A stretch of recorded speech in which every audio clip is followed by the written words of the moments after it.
Bem-vindo mais uma vez ao canal, Guilherme.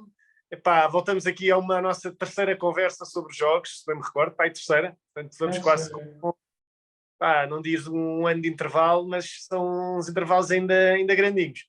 Pá, bem sei que os mercados estão a vir por aí abaixo, o setor dos jogos está a ser relativamente resiliente, mas também está a cair em linha com o resto dos mercados.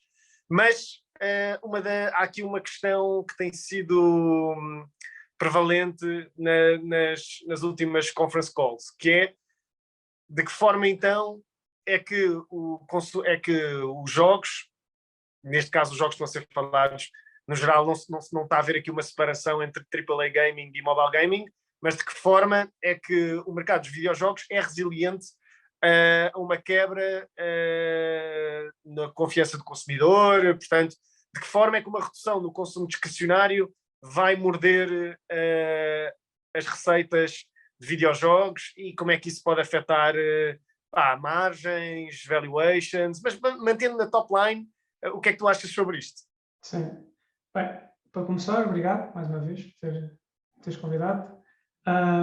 Acho que no geral é uma questão que tem estado muito nas mentes dos nossos clientes, das pessoas que têm vindo falar connosco ao longo deste ano, tentando perceber o que vai acontecer com o mercado, será que se vai aguentar como aconteceu em 2008, 2009 e nesses anos iniciais do mobile gaming, ou será que vem por aí abaixo? Há dois pontos de vista. Então, num dos lados temos que os videojogos, num ponto de vista de budget por hora de entretenimento, aquilo que se gasta por hora de entretenimento tem muito bom value for money, porque quando se olha para aquilo que uma pessoa gasta quando está a jogar jogos que se calhar até são free to play e nem tem de gastar assim muito, a microtransação que faz são à volta de 2 a 5 dólares em média, ou se calhar é um Battle Pass, uma subscrição um bocado mais prolongada, é muito bom value for money para essas pessoas e é provável que se continue a gastar nesses lados e se calhar os cortes que vão ser feitos ao nível do entretenimento e do lazer vão ser mais nas grandes viagens, nos grandes jantares e coisas desse género, mas os hábitos que ficaram mais reforçados ainda durante a altura da pandemia, de ficar em casa e de se calhar tentar usar os jogos como uma maneira de escape e de passar o tempo, que são capazes de compensar. Mas do outro lado temos a compressão dos orçamentos gerais, do available income que as pessoas têm para gastar. É provável que as whales, os big spenders, nesses free-to-play titles vão passar a se calhar a gastar um bocadinho menos, e depois aquela very long tail que havia de pessoas que gastam muito pouco dinheiro, se calhar vai ficar ainda mais comprimida. Porque é muito complicado para as pessoas, se calhar atualmente, conseguir sequer dedicar 5 dólares ou 10 dólares para uma skin, porque claramente que a skin não é um bem essencial e se calhar vão ter outras prioridades. Bem, antes de mais, é melhor que quando estás a falar de nós, apesar de já teres falado nas nossas entrevistas anteriores ou conversas anteriores, é melhor dizeres quem são nós, ou seja, a empresa que trabalhas, o que é que tu fazes, mas já, pronto, depois de fazeres esse pequeno enquadramento, em relação a isso que tu estavas a dizer, até que ponto é que as whales são efetivamente afetadas por isto? Quer dizer, as whales à partida deveriam ser mais ou menos resilientes, não é? Quer dizer, um gajo que gasta 100 mil euros em Diablo Immortal ou 50 mil não está propriamente preocupado se há uma contração na economia ou não, digo eu, não é? Mas sim, mas se calhar aquela player base mais ou aquela tail mais alongada de pessoas que gastam menos tende a ser negativamente afetada ou substancialmente afetada negativamente. Agora, comparando aqui AAA com mobile gaming, não é? Porque eu acho que o grande problema tem um bocadinho esse também, que é esta confusão entre, afinal, sempre nos disseram que o gaming era resiliente e neste momento estamos a ver uma quebra. Ok, aí é o que tu estás a dizer. É normal que o consumo recorrente num mobile title em que se paga 5 euros por uma skin e a skin não é core para a experiência no jogo, é normal que haja uma quebra no número de pessoas que compram skins, porque na prática pode continuar a jogar o jogo sem gastar nada por isso e ter a experiência toda menos a skin. No AAA Gaming isso não é assim, não é? Ou compras o jogo ou não tens o jogo, ou pagas ou não jogas, certo? Portanto, o que me leva a crer que provavelmente o AAA é mais resiliente, mas com o leque de títulos que existe, não é? Provavelmente uma grande parte daquilo que tem sido a receita nos últimos anos, ou contribuidores de receitas, seja para uma Take-Two, para uma Activision, para uma EA, tem sido muito mobile gaming e recurring revenue de AAA gaming. Ou seja, não está propriamente a ser driven por unit sales, não é? Está mais a ser driven por recurring revenue, por isso é que até vemos uma expansão de margens. Portanto, a minha pergunta para ti é, mesmo neste enquadramento de recessão, ou de possível recessão, e de quebra no consumo discricionário, até que ponto é que daqui a um ano, com uma data de lançamentos que começam a sair para o novo ciclo de consolas e AAA Gaming, até que ponto é que a interpretação do mercado associada a esta quebra no consumidor, não é? Realmente se vai verificar ou o gaming volta com um bang, não é? Mas pronto, acho que já estão aqui umas 3 perguntas, passo a bola para ti. Então, para começar, quem é que é o nós? Eu trabalho para a Newzoo, que é uma empresa baseada na Holanda, ainda que eu agora esteja em Copenhague por motivos pessoais, mas é a empresa mais citada internacionalmente, a nível global, em termos de games data, e aquilo que nós nos focamos é fazer a análise e fazer a pesquisa em mercado de jogos e esportes, em termos de vários produtos, várias subscrições, relatórios sobre diferentes áreas de mercado, consumer insights, tracking data, que está tudo na nossa plataforma, e também serviços de consultoria. Aquilo que nós temos andado a dizer vem de encontrar aquilo que tu estás a dizer. Então, o que nós achamos é, este ano, o nosso forecast atual, que nós revemos, a última vez que revemos o forecast foi em junho, ainda dizemos que vai existir no mercado global 2% de crescimento este ano. Se compararmos com isto com alguns dos nossos competidores, de outras empresas que também analisam o mercado dos jogos, está um bocado de pequenas diminuições, pequenos aumentos de estagnação, portanto está um bocado tudo alinhado por aí. É um bocado mais direcional se desce ou se sobe 2% do que outra coisa qualquer. Mas de onde é que isto vem? Em termos de mobile, nós continuamos a achar que vai haver algum crescimento, porque o mercado asiático, principalmente, continua a estar bastante forte.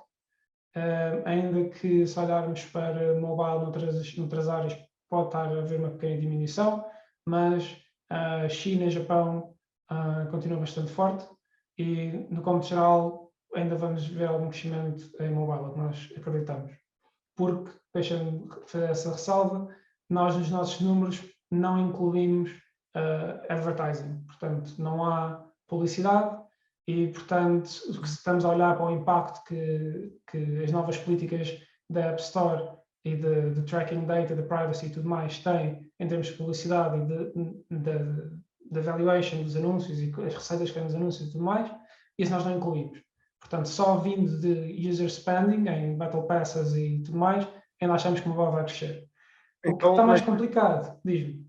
Uma pequena pergunta, mas não te esqueças do raciocínio, mas não fazer tracking de advertisement não é retirar uma grande parte do bolo de mobile gaming free to play? Eu não tenho noção de...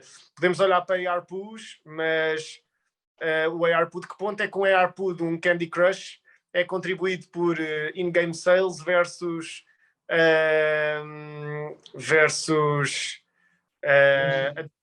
quer dizer, se olharmos se calhar para um Candy Crush, imagino que, sei lá, tens pouca segmentação, das-te mulheres, homens de várias idades, sei lá, CPMs à volta dos 2, 3 dólares. Se um gajo jogar isso, sei lá, 5 vezes por semana, 30 minutos no autocarro, ou onde quer que seja, e se calhar ver 5 ou 6 anúncios, sei lá, rapidamente chegamos a uma estimativa e se calhar realmente não é significativo. É isso? Basicamente não é Não é uma questão de não ser significativo, é mais uma questão de nossa escolha daquilo que queremos analisar. Porque acho que já tínhamos falado sobre isto em outros episódios, mas a nossa metodologia para olharmos para o mercado, fazemos o sizing, é através dos relatórios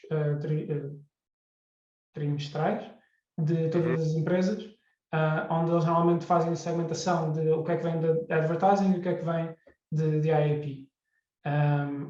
E nós, mais por uma questão de tentar uniformizar tudo, porque aquilo que vem de ads pode ser um bocado confuso, escolhemos olhar só para o IAP, porque depois também aquilo que vem dos anúncios pode variar muito entre títulos, entre diferentes géneros de tipos de jogos, e até no mesmo jogo entre diferentes regiões, porque se nós olhássemos até para o Candy Crush, como estavas a falar, há anúncios, bastantes anúncios nas versões do Ocidente, mas quando o jogo ainda estava disponível na China, que deixou de estar entretanto, mas quando estava disponível na China, não havia praticamente nenhuma possibilidade de ver anúncios para continuar a jogar e tudo mais. Portanto, isto faz com que seja um bocado difícil analisar só o lado dos anúncios, ainda que sim tenha valor e possa vir até substancial. Nós, a estimativa por alto que fazemos é que há de ser, no cômputo geral, 10 a 20% de mercado, que poderia a crescer, mas escolhemos não olhar muito para isso. Mas aquilo que eu queria dizer antes era que a situação está um bocado mais complicada em PC, mas principalmente em consoles. Porque se nós olharmos para a quantidade de jogos que era suposto serem lançados este ano, 2021 já foi um ano um bocado lento em termos de novas releases. Este ano era suposto ser uma vaga imensa de muitos jogos, mas voltámos a ter uma série de delays. O que é que isto afeta? Afeta as units sold, portanto as premium sales, como tu estavas a dizer, que as pessoas vão ficar um bocado mais agarradas ou vão continuar a jogar mais aqueles jogos que são live service, que se calhar já estão a jogar há bastante tempo e podem continuar a ter maneiras de gastar dinheiro nesses jogos, mas se calhar não vão ter o mesmo interesse em gastar como se fosse um jogo completamente novo, porque se calhar já estão um bocado naquela rotina, já estão muito próximo do endgame e se calhar o novo conteúdo que pode ser gerado para o jogo não é tão interessante como as primeiras coisas que foram lançadas, e então cria sempre cria uma desaceleração no spending. E era preciso esta nova vaga de novos jogos e novos lançamentos para voltar a ter este incentivo às pessoas gastarem mais como se fosse um jogo novo, porque normalmente é esse o comportamento que nós vemos. E não há o dinheiro que vem da venda de jogos, dos títulos individuais. E em termos de console sales, a venda de consolas, a Sony anunciou agora um aumento no pricing, não é? Uhum. Como é que as coisas parecem ou estão a mostrar desse lado, ou estão a aparecer desse lado? Ou seja, qual é a relação do ciclo de consola? Claramente está mais lento, não é? Por causa das restrições nas cadeias de valor. Mas acho que a PlayStation 5 foi considerada fastest sold console, se não me engano. Tinha que confirmar. Mas acho que sim, nos primeiros meses, mas depois ficou um bocadinho atrás de PS4. Num dos últimos relatórios lançados pela Sony, eles estavam a dizer que em 2024, se não me engano, já deveria ter recuperado e a PS5 devia ultrapassar a PS4 nessa altura, mais uma vez. Mas sim, está um bocadinho mais lento do que era no passado. Portanto, temos de um lado tens o demand side, do lado dos consumidores, que não tem tanto available budget.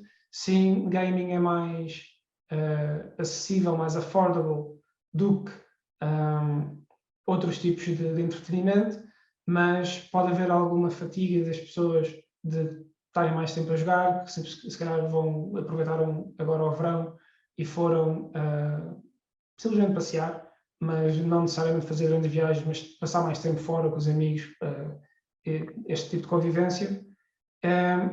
E pronto, e a falta do budget. E depois do lado do supply, que também há alguma compressão em termos de novos jogos que estão a ser lançados. A minha questão é propositado ou não propositado? Em termos das units sold, das consolas. Eu dou sempre este exemplo, porquê? Porque se eu for uma Take-Two e se conseguir continuar a monetizar a minha base de jogos, não é? Vamos lá ver, tal como um filme, quando tu lanças, principalmente um filme ou um jogo single player, quando tu lanças o jogo, a depreciação do jogo é gigante no primeiro mês, não é? Porque tu tens aquele primeiro grande bulk de vendas, as pessoas começam a jogar, começam a streamar, quem não comprou se calhar acaba por ver um stream ou vê um overview da história e diz, ok, já não tenho que comprar isto, não é? Portanto, forma, ou então até os próprios as piratarias e afins, no caso dos filmes, não é? Em que rapidamente, quando um filme sai cá para fora, começa a passar por uma data de serviços piratas e existe logo uma grande perda de receita potencial por parte dos developers, não é? Portanto, a minha questão aqui é, porquê lançar um jogo neste momento, não é? Um AAA game, que se calhar custou centenas de milhões de euros a desenvolver, num ambiente destes, em que quando tu ainda consegues monetizar a tua old base e live services. Não estou aqui só a falar do GTA, não é? Mas na prática, porquê? Porquê é que eu hei de lançar um jogo neste momento? Em que a consola ainda não é? É uma aposta mais segura, também é por esse motivo que nós temos estado a ver muitos mais remakes de jogos que já foram bem sucedidos no passado e eles, ok, vamos melhorar a qualidade de uma grande parte produção. Dos últimos 2 anos estamos a falar Diablo Remake, Grand Theft Auto Remake, Witcher Remake. Quantos mais remakes é cá para aí? Call of Duty, Us Part 1 remake. Call of Duty também, não é? Resident Evil acho que também teve um remake. São remakes a torta e direita. As empresas estão a agarrarem old titles, estão a converter para next gen e a lançar isto. Agora, a minha pergunta é, estão a fazer isto porquê? É tudo manutenção, não é? Tentar retirar um bocadinho mais de sumo do enquadramento atual sem largar os tiros de ouro, não é? Ou as balas de ouro, não é? Eu acho que isso é mais competitivo, não é? Do meu ponto de vista como consumidor, como jogador, é um bocado triste, sinceramente, porque gostava de ver algumas coisas mais inovadoras, alguns jogos mais frescos, mesmo, coisas que nunca vi antes. E aquilo que temos estado a ver é um bocado a aposta segura de, ok, isto é capaz de dar dinheiro, temos de manter os nossos shareholders satisfeitos, e portanto vamos não aventurar-nos muito por grandes projetos que depois podem não ser bem sucedidos, porque também houve muita gente que ficou um bocado de pé atrás depois do Cyberpunk, não correu muito bem. Temos os projetos todos da Amazon que tiveram ali 4 ou 5 jogos e muitos milhões de dólares a serem gastados até finalmente terem um sucesso razoável com o New World, mas depois também, entretanto, já desapareceu outra vez. Portanto, há todas estas listas de jogos que se calhar foram um bocado arriscados e depois não tiveram o return on investment que era suposto. E há esta tendência, no geral, no mercado de se calhar manter uma aposta mais naquilo que já foi bem sucedido, de passar, em vez de ser um novo jogo, continuar a monetizar, como estavas a dizer, nos live services, e pronto, é uma aposta mais segura. Mas em relação a, falaste nessa questão da Amazon, mas isso também vem mostrar o valor. Vamos lá ver o seguinte: a Microsoft, sabendo tudo isto que nós estamos a falar, decidiu comprar a Activision, certo? Portanto, acho que não podemos negligenciar o facto de que, do ponto de vista da teoria de jogos, para a Microsoft decidir comprar a Activision, teve que olhar para as outras todas. Agora, o que é que viu na Activision? Tudo bem, pode ter sido valuation, pode ter sido recurring revenue, mas porquê a compra de um título destes? Porque o que eu quero dizer com isto é, eles claramente não quiseram desenvolver in-house, ou o sucesso que têm tido in-house não chegou sequer aos calcanhares daquilo que a Activision tem conseguido fazer. Agora, de forma similar, a EA tem conseguido ter uma performance similar àquela da Activision do ponto de vista dos títulos, não é? Battlefield, Call of Duty. Portanto, a minha pergunta aqui é, até que ponto é que esta compra da Microsoft não continua a ser o beacon de longo prazo em termos da direção? Ou seja, se na realidade está a existir aqui, e não te esqueças que nós não temos a informação toda, portanto nós temos que jogar com o que temos, ou tentar perceber o que é que está a acontecer com aquilo que é público. Portanto, a Microsoft decide fazer uma aquisição destas. Claramente tem que ver com a estratégia de longo prazo deles, certo? E estão a integrar a Activision. Eles estão a ver qualquer coisa na Activision que faça, ou que seja, ou que tenha grandes efeitos, como é que se diz? Simbiose, não é? Está-me a faltar aqui sim. São sinergias, não? Simbióticos, assim. Entre a Activision e a Microsoft, de longo prazo. Portanto, na minha opinião, tanto a EA como a Take-Two deveriam também seguir esse beacon, e vão seguir, porque seguem desde os últimos, sei lá, desde sempre, não é? Mas estou-me aqui a lembrar desde os últimos 15 anos. Portanto, aquilo que eu acho é que tem havido de certeza, na minha opinião, é relativamente claro que muitos destes títulos têm sido guardados de propósito. Ok? Lá está, os gajos mandam um remake, se calhar mandam uns mini-jogos, se calhar até a integração de mobile gaming é para fazer um bocadinho de smoothing aos ciclos estratégicos. Portanto, imagina, se calhar a integração de mobile gaming é manter aquele recurring revenue para que aqueles ciclos que nós vemos nas valuations, e eu lembro-me na altura do GTA 4, pá, em 2014, até que tu se calhar tinha múltiplos de 5 vezes earnings, porque a seguir, quando saía o Grand Theft Auto, aquilo disparava para 30 e tal vezes earnings, e tu, para teres uma noção da valuation da Take-Two, tinhas que olhar para um período de tempo, não é? De 5 em 5 anos. Agora, se nós não temos visibilidade sobre os ciclos, em particular em empresas como a CD Projekt, como é que nós conseguimos fazer a avaliação de uma empresa destas, não é? Em que tu não tens visibilidade sobre onde é que o pipeline vai sair, os tipos não têm um efeito que contrabalance esses ciclos, neste caso mobile gaming, portanto, na prática estão sempre em cima daquilo que é o AAA pipeline, não é? Sendo que falaste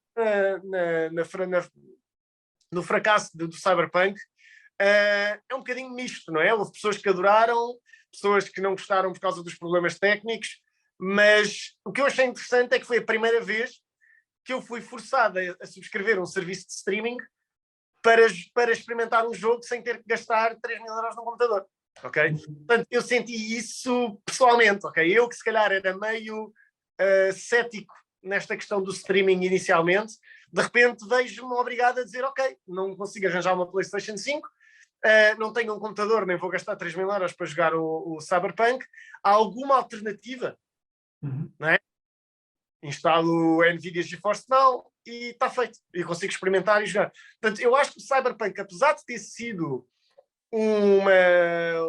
sei lá, uma pedra no sapato, diria, do ponto de vista técnico em alguns aspectos, porque muito bom em alguns aspectos técnicos e muito fracos noutros, principalmente na otimização, mostrou, acho que foi o primeiro título que efetivamente mostrou a viabilidade de cloud streaming. E cloud streaming continua a ser um drive. Eu até acho que pode vir a ser a grande mudança na forma como olhamos para o mobile gaming, porque o mobile gaming tem estado mais ou menos limitado àquilo que é o processamento dos telefones, okay? Sendo que na China, aí a partir de 2018 nós começámos a ver títulos que já começavam a puxar a sério pelo telemóvel, ok? Portanto, MMOs online, tudo. Mas o Genshin Impact e outros, sim. Exatamente, era uma coisa que não se via cá ainda, mas começou lá, provavelmente até por causa da falta de hardware de desktops e consolas, e portanto, tendo em conta o menor poder de compra, as pessoas tendem a jogar e a ir para um hardware um bocadinho mais elevado, mas mobile. Agora, isso está a ser claramente uma onda que está a chegar à Europa, com o Diablo Immortal e mais tarde ou mais cedo com o League of Legends Mobile. Portanto, isto é uma onda que vai chegar. Será que aquilo que nós caracterizávamos anteriormente como mobile gaming, como Flappy Bird, como é que era o outro? Flappy Bird, Candy Crush, a outra da Zinga, como... Não, pá, a outra da Farmville. Portanto, às tantas... Já não podemos, quer dizer, temos aqui duas grandes separações dentro do mobile gaming, não é? Se calhar as comparações que nós fazíamos mobile gaming, AAA gaming, ou console gaming, de repente começamos a ter aqui um mesh, não é? Mas calhar, voltando um bocadinho atrás, estavas a falar aqui qual é que é o efeito. Primeiro, porque é que sabemos atualmente, houve o interesse por parte da Microsoft em adquirir a Activision e não outras, se calhar. Desculpa, Guilherme, entretanto recebi aqui uma notificação e Ubisoft salta 14% com a duplicação da stake da Tencent. Portanto, em linha com o que tu estás a dizer, portanto, porquê é que estas empresas estão a acumular stakes naquilo que é um ecossistema que está a ser percepcionado como um mercado, como um momento de fraqueza, não é? Pois. Então, primeiro temos esta parte toda da consolidação. Temos estado a ver um streak uma sequência gigante de aquisições, investimentos e coisas do peixe grande como um peixe pequenino. Porque as avaliações, as valuations estão todas um bocado a descer. O ano passado as valuations estavam completamente ridículas, estavam tudo a mundo, todas. E agora que isto desceu tudo e se calhar não está tão fácil arranjar investidores e tudo mais, as empresas estão mais abertas a isto e temos estado a ver muita atividade em termos de M&A no mercado. Portanto, isso é o pano de fundo. Temos a Microsoft interessada na Activision porque, primeiro, eles têm 3 grandes empresas, a Activision, Blizzard e a King, que têm dos maiores jogos no mundo. O Call of Duty todos os anos continua, ou praticamente todos os anos, desde há mais de uma década, continua a ser o título mais vendido em console nos Estados Unidos. Todos os anos quando sai um novo. Mesmo quando há um ano fraco, abaixo das expectativas, continua a ser o título mais vendido. E isto é claramente um driver para a receita. Em termos da Blizzard, está a passar por um período complicado, mas continua a ter muito bom IP que a Microsoft pode querer desenvolver e mesmo, se calhar, dar um bocado a volta em termos dos processos internos que a empresa tem e conseguir melhorar a situação deles. E depois, em termos de mobile... E força acaba. Não, força. Em termos de mobile, depois temos a King. A King, que foi sempre com o Candy Crush e com todos os jogos do universo do Candy Crush, que foi a âncora que estava lá sempre, independentemente do que se passava com os lançamentos dos outros jogos, a King estava sempre a bater performance, sempre a cumprir expectativas, era muito sólida em todos os quarters. E, portanto, vem muito em linha com o que estavas a dizer, que de facto o mobile não tem os altos e baixos que se calhar o AAA Gaming tem. Então, ok, então lançámos um novo título, lançámos uma nova expansão e temos aquelas shark fins, como se diz, as barbatanas de tubarão que sobe mas depois desce, e o mobile é muito mais estável. Porque conseguem ter content releases mais frequentes, também é um trabalho menos intensivo em termos de production values e conseguem ter este ciclo mais recorrente. Mas tu ias dizer alguma coisa sobre a console? Ou sobre a Blizzard? Em relação ao que estás a dizer, em relação à Blizzard, nós temos de ter em consideração, isso é um caso que me intriga e infelizmente, pronto, a Activision vai ser comprada, mas felizmente conseguimos usar outros proxies. O que eu sei que está a acontecer na Blizzard é que, e uma coisa tu vês, quer dizer, se olhares para o World of Warcraft, aquilo é recycling,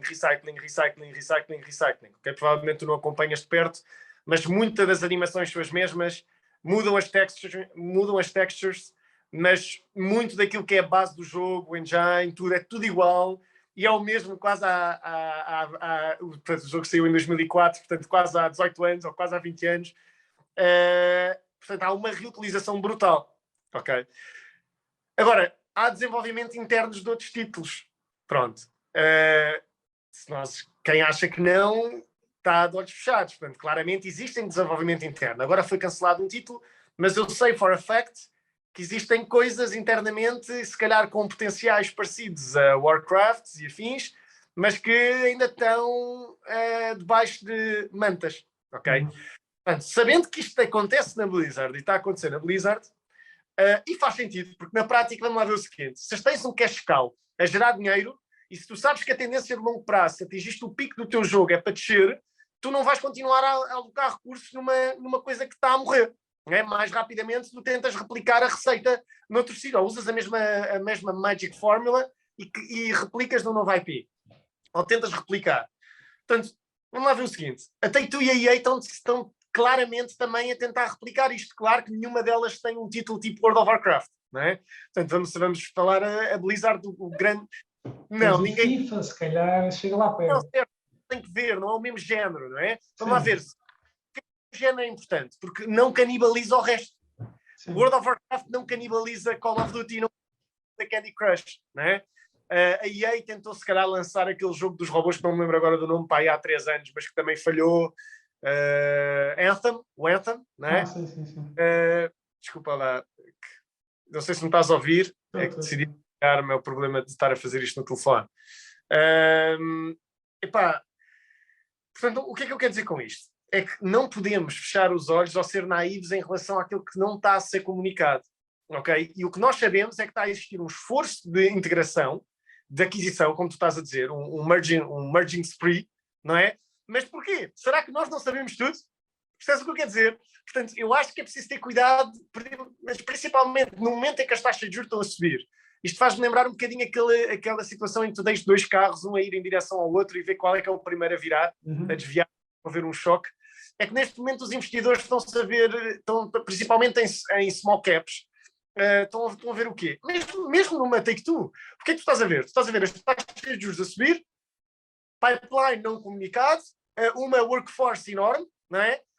Ok, tu podes acreditar que a gestão te está a dizer que isto vai ser super bom e vai correr super bem e que estão a desenvolver grandes títulos e que vai ser um sucesso. Epá, mas isso é a palavra da gestão. A verdade é que nós estamos a ver todo um enquadramento global a cair, não é? Não só do ponto de vista da confiança do consumidor, mas da subida das taxas de juros, que são extremamente relevantes no desenvolvimento de títulos a 6 anos, 5 anos. Portanto, eu acho que está a depreciar os múltiplos de uma maneira brutal. Mas, se usarmos como dica naquilo que a Microsoft fez e a forma como como estas empresas de gaming operam, e não se esqueçam que a EA está constantemente a pedir exempts no reporting de títulos, ao SEC, ok? Portanto, está constantemente a dizer não podemos reportar a source de que é que estamos a gastar isto, porque isso vai nos retirar vantagens competitivas e eles têm que pedir constantemente autorizações ao SEC para não divulgar o que estão a desenvolver. Portanto, isso é um ponto. E o segundo ponto é, então, mas afinal, e isto é engraçado, tocando aqui na questão do Senhor dos Anéis, sem tentar fugir muito, portanto, saiu a semana passada a nova série do Senhor dos Anéis, a série mais cara em termos de produção da Amazon. Portanto, porquê é que eu estou a falar nisto? Porque na prática séries também são concorrentes de gaming, portanto tudo o que é entretenimento concorre uns com os outros, portanto o gaming concorre com a Netflix, a própria Netflix já admitiu que os serviços deles concorrem com o gaming, que o pricing power está indexado ao número de horas de entretenimento dentro de uma família, por exemplo. Portanto, isso inclui gaming, inclui música, inclui vídeos, etc. O que eu acho mais engraçado é que quando nós olhamos para a Amazon e dizemos a Amazon está a fazer isto, mas está a estragar a série, ou está a estragar o Lord of the Rings, ou não vai correr bem, acho que nos esquecemos que o objetivo da Amazon, apesar de ser concorrer com a Netflix, o prime objective do Prime, engraçado a jogada aqui, o prime objective do Prime é a penetração em mercados onde a Amazon Prime, ou Amazon, aquele serviço da Amazon, Amazon, não é Amazon Plus, é Amazon. Não esqueças, quando tu subscreves a Amazon Prime, tu usas a tua conta Amazon, certo? Portanto, a tua conta Amazon é transversal a tudo o que é ecossistema Amazon. E a verdade é que eles disseram que o streaming de conteúdo está a ser um fator-chave na penetração em mercados em desenvolvimento, por exemplo, em sul da Europa e outros mercados onde havia mais resistência à entrada no ecossistema Amazon. O Prime tem sido a melhor forma de puxar as pessoas. Portanto, quando olhamos para a performance do Prime, do Amazon Prime, de streaming, não podemos, pura e simplesmente, comparar com a Netflix, porque existe claramente aqui um fator adicional, que é o trazer indivíduos para o ecossistema Amazon. Não é? Sim, se olharmos especificamente para os valores do Prime, eles, o ano passado, tinham à volta de 220 milhões de subscritores, eu me lembro. Mas a grande maioria, tipo 75% deles, eram nos Estados Unidos. Portanto, a penetração deles noutros mercados é de facto uma coisa que eles têm de melhorar bastante, e quando eles vão à procura de IPs como este, Senhor dos Anéis, é claramente isso que eles querem. Eles querem conteúdo exclusivo, não têm mais lado nenhum, que puxa as pessoas para o ecossistema deles. E aquilo que estavas a dizer antes, de ok, há muito IP que está por aí espalhado, que muitas empresas se calhar vão estar a desenvolver jogos para eles, mas que ainda não sabemos. Temos estado a ver um bocadinho mais, desde o final do ano passado, uma tendência que foi um bocado estranha, que foi muitos jogos a serem anunciados, mas só anunciados do género, estamos a trabalhar nisto, mas não se sabe quando vai sair, especificamente sobre o que é, nem nada, só estamos a trabalhar neste IP. E era mais visto como uma forma de, assegurar às pessoas que vêm qualquer coisa, mas também como uma forma para recrutar talento que estivesse interessado em trabalhar naqueles IPs, porque se calhar tem alguma relação pessoal com o passado, de jogos que gostaram muito, ou acham que se calhar vai ser alguma coisa desafiante, e portanto foi mais visto como uma forma de captar estas pessoas para irem trabalhar para estes grandes projetos, do que necessariamente só para estar a dar grandes detalhes em termos de timeline. Mas há de certeza jogos que vêm aí, porque nós já sabemos que muita coisa foi dada para 2023, mas não vai acabar em 2023, vai 24, 25 e 26, de certeza que vai haver muitos jogos para aí a serem lançados. A questão é esses jogos que já estavam terminados ou não, não é? Se estavam prontos para lançar em 22, mas foram propositadamente lançados para 2023 por razões estratégicas. Em relação ao que estavas a dizer do recrutamento, acho que até foi uma coisa que nós falámos na última call, mas que entretanto muita coisa mudou, não é? O mercado de recrutamento que estava completamente on fire em um ano passado, em outubro, novembro, com processos de contratações, não sei o quê, de repente passaram 3, 4, 5 meses e de repente temos as Facebook a despedir. Layoffs e tudo mais, sim. Portanto, neste momento o mercado voltou a acalmar, não é? Isso provavelmente vai acabar por se transferir para margens operacionais, mas acima de tudo, o ano passado tinhas muito, com as taxas de juros reduzidas, a cena do levantar do financing, levantar capital, mas para isso é preciso vender uma expectativa, não é? Vender um projeto.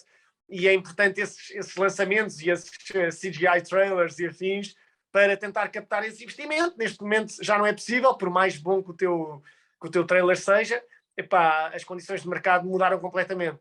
Portanto, resumindo e concluindo aquilo que eu acho, e tu vais-me dizer se concordas, é que eu acho que pode estar a ter aqui uma leitura. Atenção, não falámos aqui num ponto, antes de eu se calhar dar estes meus remarks, ou aquilo que eu acho que pode vir a acontecer no gaming, aquilo que vemos nas placas gráficas, não é?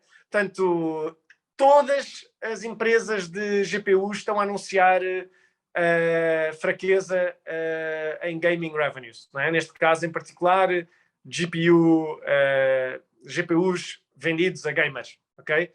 Portanto, vocês têm alguma ideia sobre isto? Tens alguma ideia sobre isto? Eu tenho uma ideia daquilo que se pode estar a acontecer, e foi algo que falei no meu canal já várias vezes desde o final do ano passado, que o crypto mining, muitas daquelas placas gráficas que estavam a ser reportadas como gaming revenues, provavelmente estavam a ser usadas para crypto mining, mas estavam a ser mal registadas.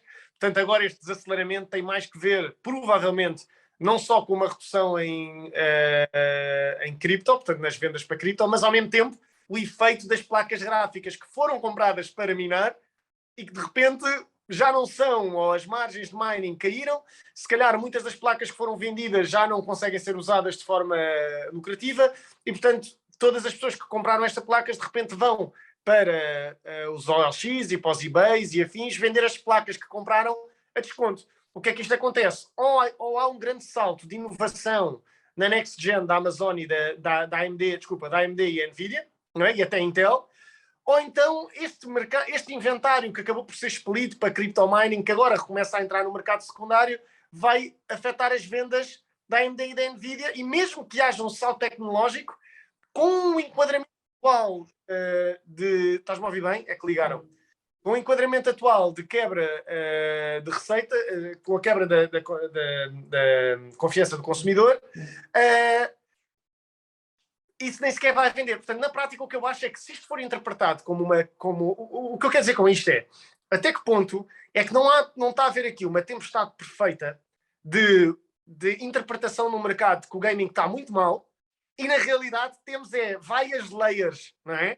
De complexidade que, apesar de serem interpretados assim, não tem nada a ver com isso, e na realidade nós até podemos ver um grande boom em gaming no próximo ano, ou quando os títulos AAA efetivamente começarem a sair. Percebes o que eu quero dizer? Percebo. Eu acho primeiro no teu ponto sobre as GPUs, acho que de facto havia muita procura do lado do mining das cryptocurrencies. E sim, não sei quantas delas é que ainda vão estar em condições para serem usadas a nível individual, porque também com o tempo, as horas e horas que aquilo passava a ser usado, não sei qual é que é o estado em termos úteis, mas de certeza que há de haver uma parte que há de estar no mercado secundário e depois isso afeta as vendas diretas dos manufacturers. Também sei que a NVIDIA vai lançar uma nova linha no final deste ano. Vai também ter impacto ao nível do serviço de streaming, já falaste sobre isso, da GeForce Now. E também temos outro novo player em termos de GPUs, que é a Intel, que sei que eles também eram suposto estarem mais fortes do que estão atualmente em termos de placas gráficas, mas um dos principais problemas que eles têm tido tem sido mesmo no sourcing dos componentes, que tinham muita da atividade deles era na Rússia, e por causa das sanções que foram aplicadas e toda a situação com a Rússia, que tiveram de resolver esse assunto e levou a bastantes atrasos, por isso é que não temos estado a ver tanta atividade deles este ano como se calhar pensávamos no início do ano. E a questão dos drivers. Diz-me. Existe também a questão dos drivers, mas continua, desculpa, interrompi-te. E sobre o que estavas a dizer, ok, será que as pessoas estão um bocado a passar ao lado de uma grande oportunidade no game? Eu pessoalmente acho que sim.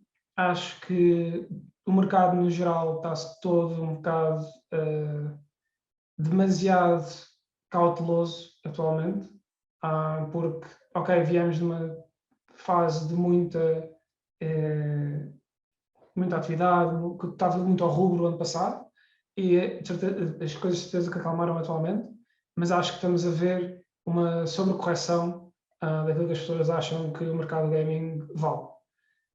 Porque se olharmos para algumas valuations que temos atualmente, e estão muito abaixo, estão anos e anos abaixo daquilo que tínhamos estado a ver, que se pensarmos como é que o gaming está atualmente e como é que estava em 2018, em 2017, não faz sentido.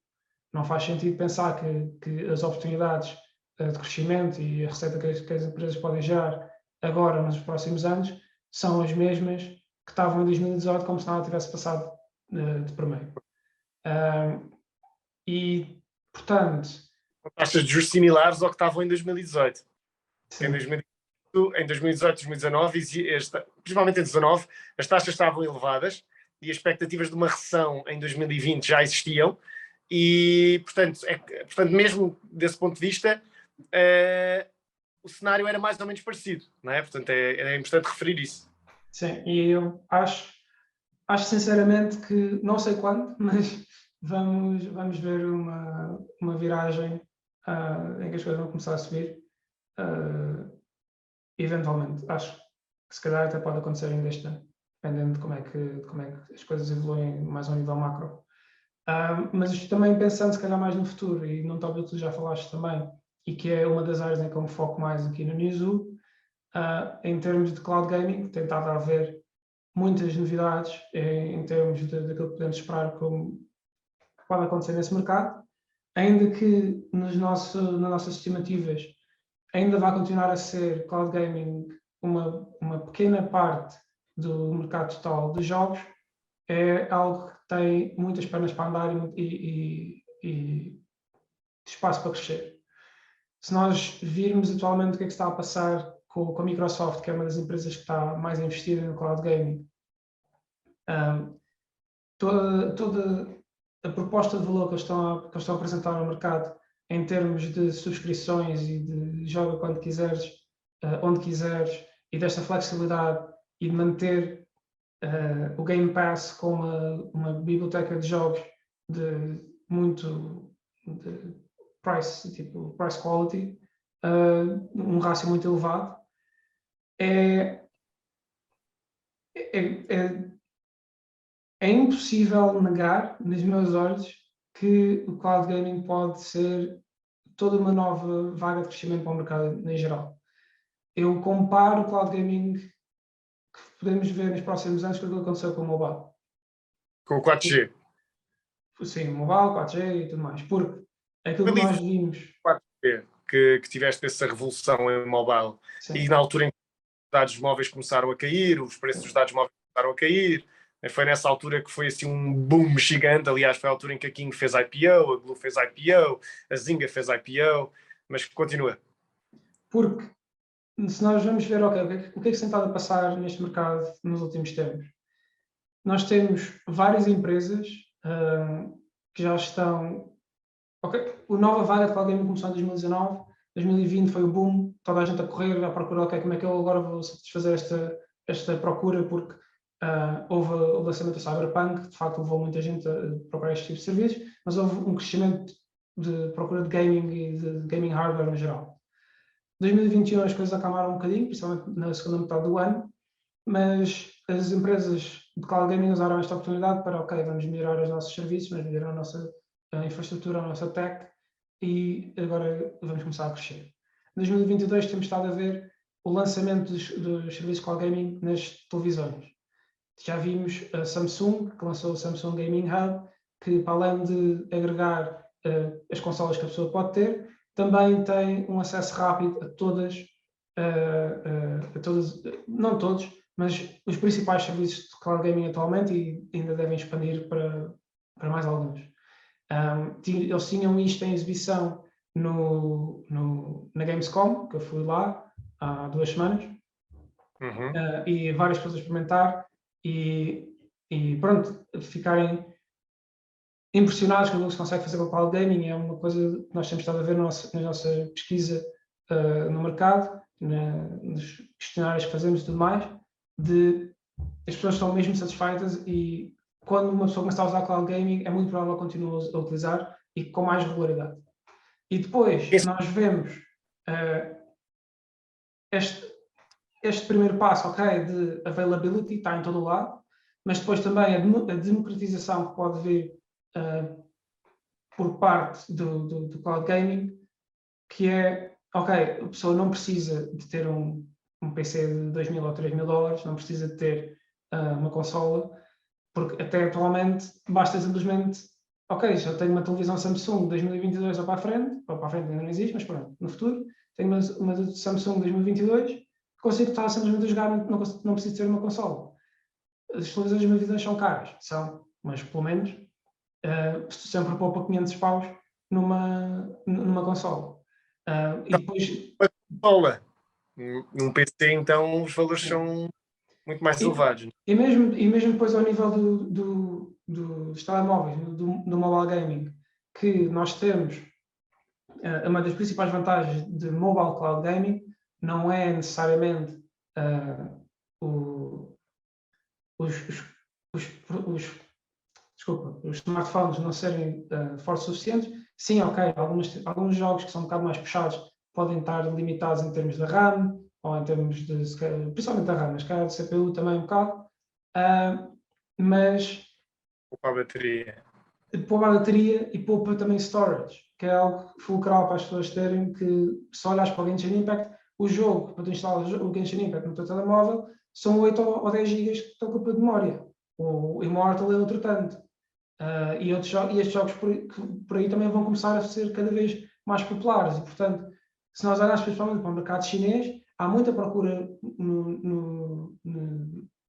por serviços de cloud gaming no mercado chinês, com serviços que têm já 40 milhões de MAU a usar cloud gaming.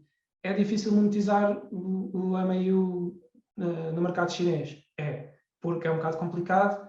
As pessoas começarem a pagar à cabeça, porque não estão muito habituadas com isso, porque é o mercado todo free-to-play na China, praticamente. É também ao número à quantidade de dinheiro que podes gastar. Porque, como me recordo, as ações pelo menos até uma determinada idade, não é? Sim, exato. Também é isso. Ainda que minor, tipo, menores de idade, não sejam uma grande share da receita, porque, como sabemos, no free-to-play vão muito as whales, e as whales não são normalmente menores de 18 anos. Mas pronto, é todo um conjunto de fatores que leva a que dê para perceber que o mercado tem muito potencial. E uma das inovações que eu acho que é mais interessante é uma experiência que a Google está a fazer atualmente. A Google, que ok, assim teve o Stadia, a coisa não correu muito bem quando saíram, perderam muito da boa fé que se calhar as pessoas poderiam ter se a coisa tivesse corrido bem. Mas eles têm estado a continuar a investir no serviço, têm continuado a fazer mais features. Tem o lado B2B deles, do Immersive Stream for Games, que está a ficar mais robusto e a ter grandes parcerias com a AT&T, Peloton, Capcom, e de certeza vão ter outros projetos por aí à frente. Mas uma das coisas que eles fizeram agora foi ter a possibilidade de começares a jogar um jogo simplesmente um clique quando pesquisas no Google. Foi uma coisa que eles fizeram, está um tipo beta teste um bocado esquisito, fechado, não se percebe bem quem consegue ver aquilo, mas já começaram a aparecer alguns screenshots e vídeos de pessoas que fizeram uma pesquisa de um jogo no Google, depois apareceu, ok, está disponível na Stadia, está disponível no GeForce Now, no Xbox Cloud Gaming, e principalmente na Stadia, que não precisas de uma conta para começar a jogar atualmente, basta simplesmente, é o click to play trial, como eles chamam, a pessoa carrega naquilo e está dentro do jogo, tipo, aquilo demora 1 minuto, se calhar, a arrancar, se for o jogo um bocado mais puxado, mas pensar nesta facilidade que é tu passares de estar à procura de um jogo para começares a jogar é uma coisa inacreditável. Mas é uma iteração daquilo que já foi visto até em 2019. Acho que até o teste foi feito com o Assassin's Creed. Na altura não sei qual é que foi o Assassin's Creed, tinha saído. Foi o primeiro teste. Foi o primeiro teste do Stadia na altura, em que tu conseguias jogar o jogo no Chrome. Né? Portanto, só me faz sentido que realmente quisermos dar um teaser, não é? A pessoa procura e de repente pode carregar um botão e tem um teaser de um jogo. Não é? E em termos de discoverability e todo o trabalho que eles estão a fazer também ao nível de demos, que as demos é outra coisa que tem estado a ter uma resurgence gigante neste último ano, que toda a gente agora quer demos da PlayStation, da Xbox, a Google também tem estado a fazer isso. E pronto, é mais maneiras de discoverability, faz com que o trabalho ao nível daquilo que o developer tem de fazer para lançar um jogo, lançar uma demo, é muito mais fácil porque não precisa de ter um executable diferente para a demo, basta simplesmente lançar o jogo e depois tem um cut-off em determinado ponto. E faz com que isto seja tudo muito mais fácil. E eu acho que a principal oportunidade para cloud gaming que eu vejo no futuro, e eu tenho colegas meus que não são tão confiantes nisto como eu, mas eu pessoalmente vejo isto com muitos bons olhos, é mesmo ao nível da Netflix. Porque a Netflix tem estado a crescer o negócio deles no nível dos jogos cada vez mais. Nós vemos que eles começaram por, ok, vamos comprar um mobile studio ou outro, coisas assim um bocado mais pequenas, começaram a trabalhar nisto, fizeram os jogos que os subscribers podiam ver ou podiam jogar, mas tinham de ir à app, tinham de ir à App Store, sair da app, ir para a App Store, fazer download, tudo mais, é muita fricção. De tal maneira que o mês passado estávamos a ver algumas headlines por aí que menos de 1% de Netflix subscribers tinham jogado os jogos. E já está a ficar muito claro, eles estão a olhar para cloud gaming, acho que era uma coisa que se calhar já tinha falado na última call, mas várias empresas de cloud gaming já me disseram que eles estão a olhar seriamente para cloud gaming como uma estratégia de distribuição dos jogos diretamente a partir da app, que faz muito mais sentido, porque é como se tivesse uma outra tab, em vez de ser movies series, tens outro que é jogos, e começas a jogar simplesmente a partir daí e pronto. E acho que pode ser uma espécie de PlayStation Store. Não sei se pode ser, não sei se vão estar a vender jogos, porque acho que o modelo de vender jogos para jogar a partir da cloud e depois ficares agarrado a um serviço que não sabes se vai ficar, quanto tempo é que vai existir, as pessoas podem ficar um bocadinho pé atrás, mas pelo menos ao nível de subscrição acho que tem potencial. Vamos lá ver, a Netflix tem 300 milhões de utilizadores, quase 300 milhões de utilizadores.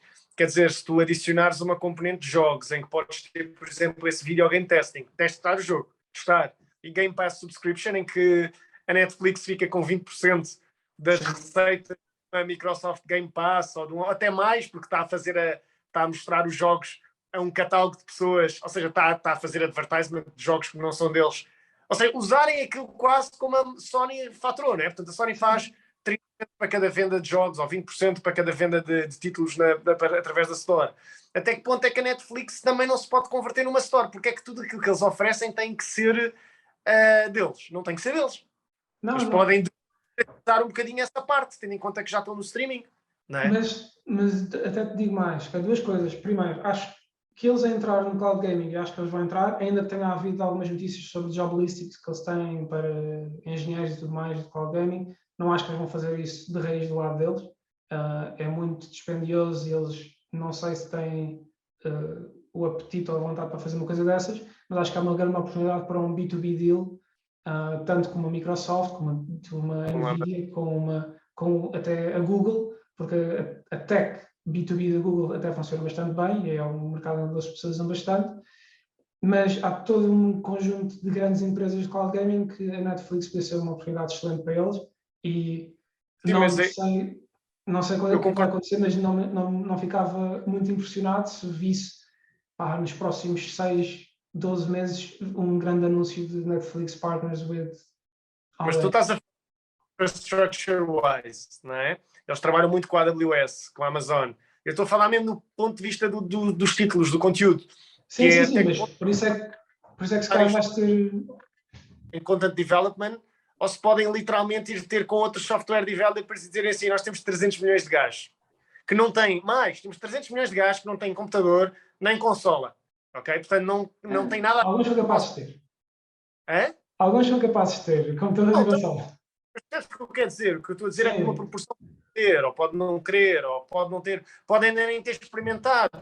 Tal como o Covid foi um fator que catapultou uma data de pessoas a voltar a experimentar jogos e gaming, este cloud streaming e estas grandes plataformas com 200 milhões, 300 milhões de utilizadores, muito provavelmente podem ser uma porta aberta para um grande número de consumidores que também tendencialmente não consome gaming, ora porque simplesmente não toca com o ecossistema, ou porque não está disposto a gastar dinheiro no hardware. Não é? E a origem do conteúdo é outra coisa que eu também queria dizer, que era... isto foi uma coisa, por acaso, foi uma pessoa que me disse no Gamescom, mas que me deu que pensar, que é, se nós olharmos para os budgets que atualmente a Netflix tem em termos de criação de conteúdo de novas séries, com uma série que eles fazem, se calhar dá para fazer 3 ou 4 AAA games. E, portanto, eles atualmente não têm essa expertise. Não tens aqueles estúdios que eles foram comprar, não têm andamento e conhecimento para estar a fazer AAA games agora, porque são principalmente mobile. Mas, 3 hipóteses. Primeiro, eles fizeram esta coisa de os pequenos estúdios e de testar e ver o que vai acontecer. Segundo é licensing, que é eles têm muito IP da Netflix e podem começar, ok, nós agora vamos ter este novo Cloud Gaming Service, nós precisamos de jogos para meter aqui, se calhar vai haver uma season disto e uma season daquilo que vem aí, e nós queremos um jogo para lançar ao mesmo tempo, e portanto, estúdio XYZ, façam um jogo para isto. E eles têm, de certeza conseguem arranjar coisas para fazer isso, porque ia ter... Agora sai alguns em setembro ou novembro, não é? Não sei, a série da Animation Series do Cyberpunk. Acho que vai sair agora na Netflix. Vai sair agora. Mas pronto, o licensing é certeza uma coisa que eles podiam começar a fazer. E se calhar depois, mais a longo prazo mesmo, se eles enverdarem mesmo por esse caminho, podem até adquirir uma destas grandes empresas, um destes grandes estúdios, e começar a fazer os seus próprios jogos, porque com o dinheiro que eles gastam numa série, se isto do gaming de facto correr bem e eles ficarem mesmo, ok, vamos por aí, até podem comprar um destes grandes estúdios, porque eles têm o market cap para isso. Alavancam isso. É interessante ver também, não sei até que ponto é que a própria Samsung, com isso que estavas a falar da televisão e bem ou mal, há ter que haver alguma infraestrutura e hardware, nem que seja Qualcomm, aqueles modos, portanto, a velocidade da internet vai ser um fator que vai ser extremamente irrelevante, portanto, não só do lado do teu provider, mas também do lado do hardware que recebe a informação, não é? O que está ligado.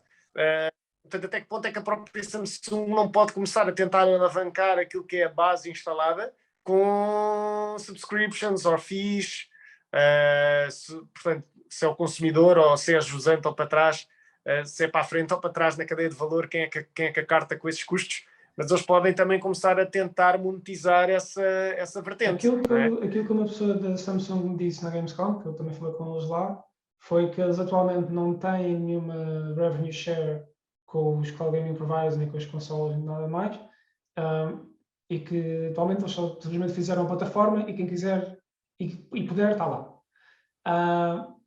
Mas aquilo que eles estão a fazer é, obviamente que eles estão a utilizar isto como um fator inovador para diferenciar daquilo que há de alternativas no mercado e, portanto, as pessoas, se quiserem ter esta, se calhar, tem que comprar uma TV nova. A Samsung já é que tem mais market share, mas depois pensarem nisto, ok, se calhar eu posso jogar jogos de consola, ou das duas uma, nunca experimentei e se calhar era uma coisa interessante, ou se calhar, em vez de não consigo estar aqui a comprar uma PS5, uma coisa assim do género, mas se calhar comprar uma destas, depois consigo jogar através da cloud. Portanto, acho que vem principalmente o financing disto, acho que o objetivo disto deles é maioritariamente continuar a vender mais TVs e ter uma market share ainda maior. E ainda tivemos esta semana, acho que foi ontem até, é a LG que anunciou uma coisa parecida ao Gaming Hub também, que eles também anunciaram que vão ter lá a Stadia e a GeForce Now, já eram 2 serviços que estavam disponíveis em algumas das TVs deles, e também estão a anunciar uma coisa parecida. O que é interessante é que se calhar isso até vai levar a um incremento substancial na margem de vendas das televisões, porque tu não tens que meter os CPUs, o que torna a consola cara, não é? É storage, GPUs, etc. Não é? Mas se a única coisa que têm que ter é um semicondutor Qualcomm para basicamente o router, né? para ter rápida velocidade de internet, provavelmente até há um incremento substancial, não só de pricing power, mas também na margem. É algo que eu tenho que estudar. Mas, para fazer aqui o wrap-up, na realidade aquilo que eu acho é que há aqui uma data de cortinas à frente das empresas de jogos, nomeadamente, então, para fazer um pequeno resumo, o enquadramento macroeconómico atual, não é? E como é que afeta o consumo discricionário, a confusão entre mobile gaming, AAA gaming, recurring revenues em consolas, portanto esta confusão no mercado e às vezes não existir transparência ou claridade em relação àquilo que está a acontecer, o pessoal só olha para a top line e depois não quer ver a segmentação. Tens o facto das empresas podem estar propositadamente a adiar pipeline e isso pode não ser interpretado de forma direta, pode ser, eles estão a adiar porque o jogo não está bom, vejam o Cyberpunk, se o Cyberpunk foi adiado tantas vezes e correu mal, imagina porque é que a Take-Two está a adiar tantas vezes, portanto esta seria a iteração, não é? O racional. E tens um crescimento das receitas, portanto, consequentemente, por causa disto, relativamente stalled, não é? Apesar do crescimento nas margens, e ao mesmo tempo vês todo este reporting do resto da cadeia de valor, do parte do hardware, principalmente GPUs, a anunciar também fraqueza. Portanto, tu agarras nisto tudo, mais share performance durante o Covid, portanto, são altamente pouco atrativas, considerando que nem sequer surfaram a bomba do Covid. Mas tu olhas para estes fatores todos em cima da mesa, tendes a dizer, epá, isto é só maçãs podres, não é? Só que eu acho que com um bocadinho mais de interpretação, na realidade isto pode apenas ser a conjuntura atual que acaba por ter uma espécie de perfect storm, não é? Perfect também pode não ser perfect, vamos lá ver, a Sony também vendeu se calhar menos consolas porque existia alguma pressão nos GPUs que era devido a externalidades, seja em criptos, seja o que é que for. Claro que existe também o problema das bottlenecks, mas claramente existia muita procura por GPUs em cima daquilo que já eram os bottlenecks do Covid. Portanto, o que eu quero dizer com isto é que pode existir aqui uma situação em que as expectativas estão altamente desalinhadas e não mencionei ainda o cloud streaming e o potencial de cloud streaming na redução de barreiras à entrada no que toca a novos barreiras à entrada para novos customers e o crescimento natural do mercado em si, não é? Portanto, o que é que eu quero dizer com isto? É que realmente acho que temos para aqui 5 ou 6 fatores que podem estar a ser interpretados como negativos, mas que não só não são negativos, não são neutros, são até positivos. Okay? Portanto, o que eu acho é que podemos ver aqui algo similar ao que vimos em 2014, 2015, não é? Em que vês, de repente, todas as empresas de gaming a disparar 3 vezes em market cap, porque, olha, afinal, esta brincadeira do 4G veio mandar um boost brutal em revenues, em margens e no modus operandi destas empresas, não é? Pronto, eu acho interessante. Só para terminar, em relação àquela questão dos demos que estavas a falar, em 2010, aí, ou 8, lembras-te na PlayStation 2 havia demos que eram entregues em CDs. Os demos dos jogos eram CDs. Tu recebias o CD, punhas o CD, jogavas o demo, era limitado a uma determinada parte, e tu depois quisesses compravas ou não. Portanto, é interessante ver. Às vezes até vinha com tipo revistas e coisas do género, compravas a revista e vinha uma demo. Pronto. Isso é engraçado como as coisas mudaram tanto. Tens alguma coisa a adicionar a isto que eu estava a dizer? Ou... Não, acho que foi um apanhado, acho que é isso. Tem, a nível superficial, se calhar as pessoas estão um bocado assustadas com o que é que aí vem, mas acho que se começarmos a olhar para aquilo que está mesmo a fundo, por trás desta performance e aquilo que se pode acontecer no futuro, acho que ainda continua a haver um futuro bastante promissor para o mercado dos jogos. E Vamos lá ver. O Project neste momento está a valer 1.5 bis, 1.6 bis. Quer dizer, vamos só perceber aqui o seguinte: uma empresa que vale 1.6 bis, não é? Uma empresa pequena que nunca pode estar a múltiplos. Vamos lá ver o seguinte: se tens uma empresa que de repente pode meter um motor a trabalhar em termos de receitas e tens um market cap pequeno, que é considerado super pequeno, 1.6 bis nesta área, se tu tiveres um múltiplo de 25, não é? Que é bem possível, até 30, numa small cap de gaming, tu não precisas de muita receita para justificar 1.5 bis, não é? Portanto, o que eu quero dizer, margens operacionais relativamente altas, parece-me que o pessoal está-se a esticar um bocadinho, e não te esqueças também os insiders, não há grande risco de M&A, um dos riscos aqui seria eles serem scooped por uma por uma empresa grande. Eu acho que isso está relativamente fora de jogo, por causa da proporção da stake dos insiders, mas é isso, do ponto de vista do risk-reward, em termos de quer dizer, o zero é o limite, certo? Portanto, de 1.6 para 0, parece-me que há muito mais upside, ou possível upside, que downside. Claro que eu não conheço o pipeline deles, e não sei o sucesso do pipeline deles, e há uma data de incógnitas. Mas com base naquilo que nós sabemos, isso faz-me sentido. Claro que uma Take-Two é sempre uma safest bet, ou é sempre um bet mais safe, porque efetivamente já conseguiram executar em live services, tem um título que é dos mais conhecidos e mais vendidos no mundo em termos de jogos. Portanto, lá está, safest bet, lower returns, mas mesmo assim, acho que lá está. Acho que pode haver aqui uma oportunidade brutal por causa da quantidade de fatores. Faz-me lembrar a oportunidade que abriu na Sony e na GameStop. Porquê? Porque o mercado achou que Stadia ia ser o futuro já para o ano. Portanto, o mercado, ao ter interpretado que o Stadia era uma cena gigante e que mal fosse lançado ia dominar o mercado, fez com que a Sony caísse para mínimos, a GameStop viesse por aí abaixo porque já não se esperava receitas associadas a hardware sales, e de repente o que aconteceu? Olha, afinal o Stadia não vai dominar já, isto ainda vai demorar uma data de anos, a consola vai sair, a GameStop afinal não vai falir para o ano, e de repente, boom, não é? Portanto, o que eu quero ficar? Sony sobe 300%, GameStop sobe, sei lá, 10.000% ou 20.000%, e eu acho que podemos estar num cenário, não vou dizer em relação à GameStop, mas em relação à Sony num cenário parecido. Portanto, mas nas outras empresas de game. Acho que concordo. Acho que há muitas empresas por aí no gaming que são boas oportunidades. Pronto, então a ver se fazemos outra call destas daqui a uns meses, para ver os updates. Certeza que vão haver mais updates daqui a uns tempos. Aliás, não para, todos os dias está qualquer coisa a acontecer. Exatamente, é verdade. Tem acontecido imensa coisa nesta área do gaming. Aliás, ainda hoje, com esta questão da Ubisoft e da Tencent. Mas pronto, Guilherme, obrigado por este tempo mais uma vez. Ficas aqui 1 hora e tal à seca sempre. E pronto, vou-te voltar a convidar. Vou deixar onde tu partilhas os artigos no LinkedIn, não é? Por isso eu vou deixar o link em baixo para o LinkedIn do Guilherme, onde ele às vezes partilha a opinião dele sobre os mercados. Não sei se tens mais alguma rede social, Twitter, mas... Tenho Twitter, mas é mais para pesquisa e estou mais só lurking, em vez de estar lá a meter coisas a sério. Mas é principalmente LinkedIn. Mas eu ponho abaixo e pronto, obrigado mais uma vez e pronto, daqui a 6 meses fazemos um update ao menos. Sim, obrigado, até uma próxima.